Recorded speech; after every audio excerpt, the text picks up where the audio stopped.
Welcome সবাইকে classmate 24 YouTube চ্যানেলে। আশা করছি সবাই ভালো আছো। The lagoon part 2। আজকের ক্লাসে আমরা লাগুনের পরবর্তী অংশটা নিয়ে আলোচনা করব। আশা করছি লাগুনের পার্ট 1টা সবাই ফলো করেছো, যেখানে ইন ডিটেইল সমস্ত ইনফরমেশন আমি আলোচনা করেছিলাম লাগুন সম্পর্কে, জোসেফ কনরাড সম্পর্কে, এবং তারপরে আমরা টেক্সট রিডিং শুরু করেছিলাম। যদি না দেখে থাকো অবশ্যই আগের অংশটা সবাই দেখে নেবে, এবং যারা যারা আমার চ্যানেলে নতুন কাইন্ডলি চ্যানেলটা সাবস্ক্রাইব করে নেবে এবং চ্যানেলটা ফলো করে বেল আইকনটা প্রেস করে দেবে। তাহলে প্রত্যেকটি ক্লাসের নোটিফিকেশন সহজেই তোমাদের কাছে পৌঁছে যাবে। এছাড়াও ভিডিওটা ভালো লাগলে একটা লাইক এবং একটা শেয়ারের পাশাপাশি একটা হাইপও করে দিও। এই চ্যানেলে তোমরা WB SLST, WB upper primary, Madrasah service commission, PSC assistant teacher, NET এবং সেট ইত্যাদি বিভিন্ন গুরুত্বপূর্ণ এক্সামের জন্য বিশেষ মান্থলি পেইড মেম্বারশিপ কোর্স পেয়ে যাচ্ছ। তোমরা চাইলে সেই সমস্ত কোর্সগুলো খুবই স্বল্প মূল্যে জয়েন করতে পারো, যেখানে তোমরা প্রত্যেকটি কোর্স রিলেটেড গুরুত্বপূর্ণ সমস্ত ক্লাসেস, ওয়ানলাইনার্স ডিসকাশন এবং প্রশ্ন উত্তরের প্র্যাকটিস সেটও পেয়ে যাবে। এছাড়া যে কোনো ধরনের কম্পিটিটিভ এক্সামের জন্য ফুল সিলেবাস বেসড নোটস পেতে হলে তোমরা সরাসরি আমাদের হোয়াটসঅ্যাপ নাম্বারে কন্ট্যাক্ট করতে পারো। হোয়াটসঅ্যাপ নাম্বারটা তোমরা এই ভিডিওর ডিসক্রিপশন বক্সে পেয়ে যাবে। পাশাপাশি এই ক্লাসের PDF পেতে হলে বা যে কোনো ধরনের এক্সাম রিলেটেড বা ইংলিশ রিলেটেড যে কোনো ধরনের কোয়ারি থাকে, তোমরা আমার টেলিগ্রাম গ্রুপ এবং আমার হোয়াটসঅ্যাপ চ্যানেলটাও ফলো করে নিতে পারো। টেলিগ্রাম গ্রুপের লিঙ্ক এবং হোয়াটসঅ্যাপ চ্যানেলের লিঙ্ক আমি এই ভিডিওর ডিসক্রিপশন বক্সে উল্লেখ করে দিচ্ছি। তো ফিরে আসছি আজকের আলোচনাতে আমরা পার্ট 1-এ যতদূর পর্যন্ত কমপ্লিট করেছিলাম তার ঠিক পরবর্তী অংশটা থেকে line by line text reading শুরু করব। তো দেখো, এর আগের প্যারাগ্রাফে আমরা দেখেছিলাম সেই হোয়াইট ম্যান ডিসাইড করেছে যে রাতটা তারা আরশাতের সেই ক্লিয়ারিংয়ে কাটাবে, তাই তো? এবং সেই জায়গাটার ন্যাচারাল ডেসক্রিপশন আমরা পেয়েছিলাম। সেই জায়গাটা কতটা স্ট্যাগনেন্ট, বদ্ধ, কতটা নিস্তব্ধ এবং কতটা নির্জন সেই জায়গাটা, সেই সমস্ত কিছু ডেসক্রিপশন আমরা এর আগের প্যারাগ্রাফে দেখেছিলাম। তো এই অংশে আমরা কি দেখতে পাবো? দেখো কি বলা হয়েছে। সবার প্রথমে দেখো, the white man turning his back upon the setting sun looked along the empty and broad expanse of the sea reach. The white man মানে সেই শ্বেতাঙ্গ লোকটি, টার্নিং হিজ ব্যাক পেছন ফিরে থাকা, সেটিং সান সূর্যাস্ত বা সূর্য অস্তগামী, এখানে এক্সপ্যান্স মানে বিস্তীর্ণ এলাকা, সি রিচ নদীর সেই অংশ যেটা সমুদ্রের দিকে প্রসারিত। তাহলে এখানে আমরা দেখতে পাচ্ছি যে সেই হোয়াইট ম্যান সূর্যাস্তের দিকে পেছন করে দাঁড়িয়ে নদীর সেই বিস্তীর্ণ অংশের দিকে তাকিয়ে আছে, যেটা সমুদ্রের দিকে যাচ্ছে। ঠিক আছে, অস্তগামী সূর্যের দিকে পিঠ করে সেই সাদা চামড়ার মানুষটা সমুদ্রের দিকে সেই প্রসারিত জলরাশির বিশাল এবং সেই জনমানবহীন বিস্তৃতির দিকে সে তাকালো। এই যে এমটি অ্যান্ড ব্রড, জনমানবহীন, ব্রড বিশাল, এক্সপ্যান্স মানে বিস্তীর্ণ এলাকা। কোথাকার বিস্তীর্ণ এলাকা? সি রিচ নদীর সেই অংশ যেটা সমুদ্রের দিকে প্রসারিত। সেই লোকটা অস্তগামী সূর্যের দিকে পিঠ ফিরিয়ে সমুদ্রের দিকে প্রসারিত জলরাশির বিশাল এবং জনমানবহীন বিস্তৃতির দিকে তাকালেন। For the last 3 miles of its course, the wandering, hesitating river, as if enticed irresistibly by the freedom of an open horizon, flows straight into the sea, flows straight to the east that harbors both light and darkness. দেখো আবারও কি বলা হচ্ছে। Wandering ঘুরে বেড়ানো, hesitating দ্বিধাগ্রস্ত, এন্টাইজড ইররেসিস্টিবলি মানে অপ্রতিরোধ্যভাবে আকৃষ্ট, আর open Horizon খোলা দিগন্ত। নদীটা তার শেষ 3 মাইল পথ যেন ঘুরে ফিরে দ্বিধায় চলছিল, কিন্তু খোলা দিগন্তের আকর্ষণে সরাসরি সমুদ্রের দিকে চলে যাচ্ছিল। এই যে ওয়ান্ডারিং, হেজিটেটিং, অনিশ্চয়তা, দ্বিধা, নৈতিক বিভ্রান্তি। ওপেন হরাইজন এখানে অন্তর্নিহিত অর্থ হচ্ছে স্বাধীনতা, অজানা ভবিষ্যৎ। নদী এখানে মানুষের জীবনের প্রতীক হয়ে উঠেছে, যেখানে শেষ পর্যন্ত সে অজানার দিকে যেন ধাবিত হচ্ছে। কারণ সেই হোয়াইট ম্যান তো উপনিবেশবাদী শক্তির প্রতীক এখানে, তাই এখানে স্বাধীনতা প্রসঙ্গটা এসেছে। যে নদীটা তার যাত্রাপথের শেষ 3 মাইল আর আঁকাবাঁকা পথে না গিয়ে সোজা সাগরের দিকে বয়ে গেছে। দিগন্তের বিশালতা যেন তাকে প্রলুব্ধ করেছে। নদীটা পূর্ব দিকে বয়ে গেছে, যে পূর্ব দিক একই সাথে আলো মানে সূর্যোদয় এবং অন্ধকার মানে গভীর রহস্য ভয়কেই ধারণ করে। এই যে flow straight to the east, to the east that harbours both light and darkness. East পূর্ব দিক, এখানে আফ্রিকা উপনিবেশ অঞ্চল বোঝানো হচ্ছে। হারবার্স ধারণ করে, আশ্রয় দেয়, লাইট অ্যান্ড ডার্কনেস আলো এবং অন্ধকার। নদীটা পূর্ব দিকে প্রবাহিত হয়, সেই পূর্ব যা আলো এবং অন্ধকার উভয়কেই ধারণ করে। মানে কনরাড এখানে দেখাচ্ছেন এই যে পূর্ব দিক, এটা যেন সাইমালটানিয়াসলি ভালো এবং খারাপ উভয়েরই প্রতীক হয়ে রয়েছে।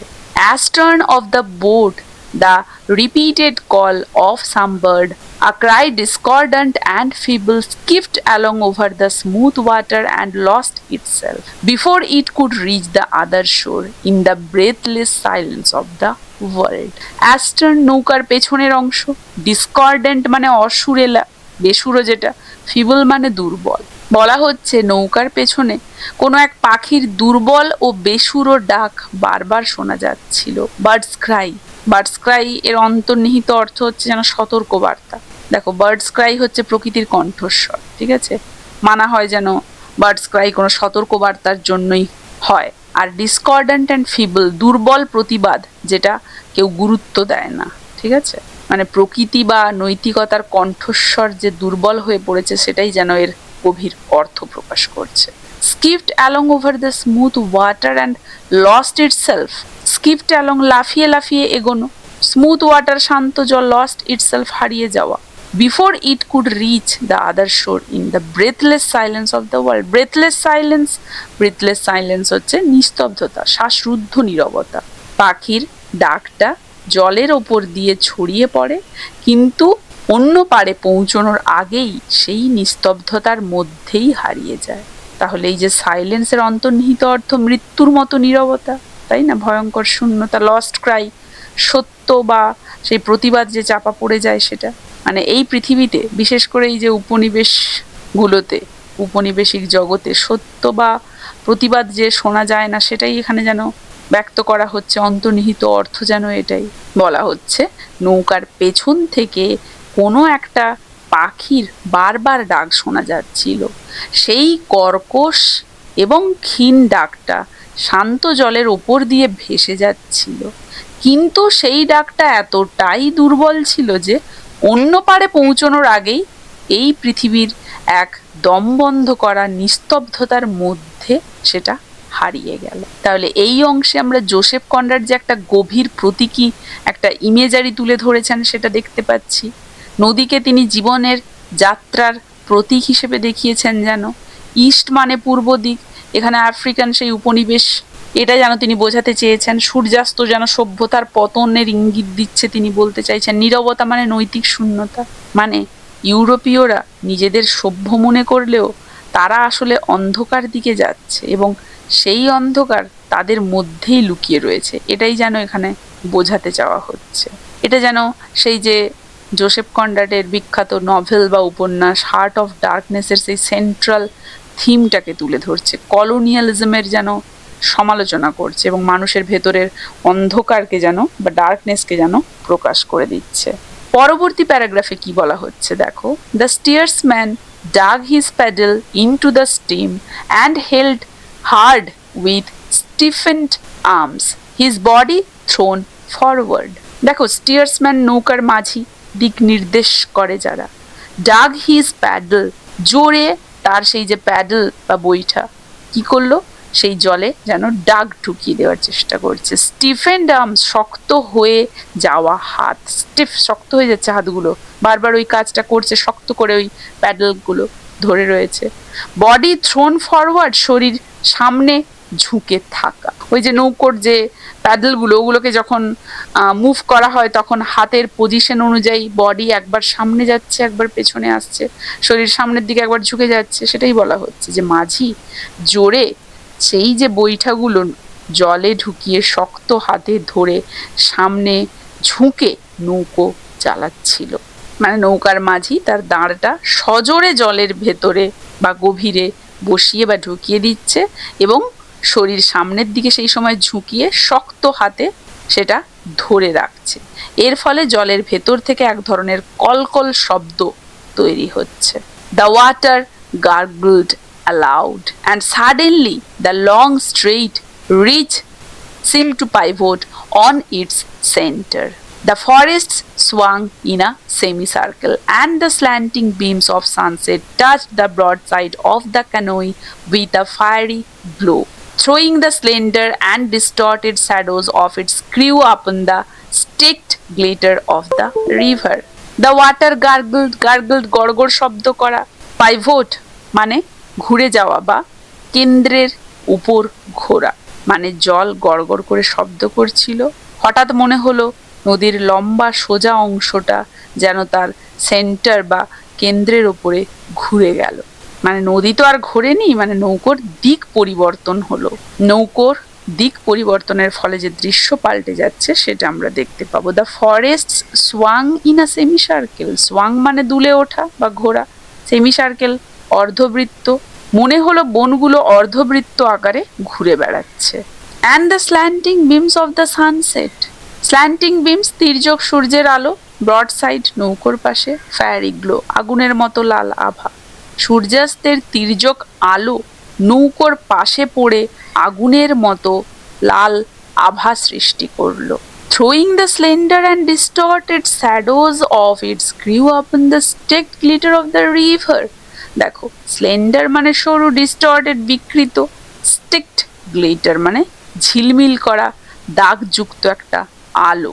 ঠিক আছে, তো এই যে নৌকার লোকেদের সরু এবং বিকৃত ছায়াগুলো নদীর ঝিলমিল জলের ওপরে গিয়ে যেন পড়লো। তাহলে জলের ভেতর থেকে এক ধরনের জোরে কলকল শব্দ হলো এবং হঠাৎ করেই মনে হলো নদী সেই দীর্ঘ সোজা পথটা তার কেন্দ্রের ওপর ভর করে যেন ঘুরে যাচ্ছে। মানে নদী ঘুরছে না, নৌকোটা নিজে ঘুরছে, দৃশ্য পরিবর্তন এবং দিক পরিবর্তন হচ্ছে। আর চারপাশের জঙ্গলগুলো যেন অর্ধবৃত্তাকারে ঘুরে গেল।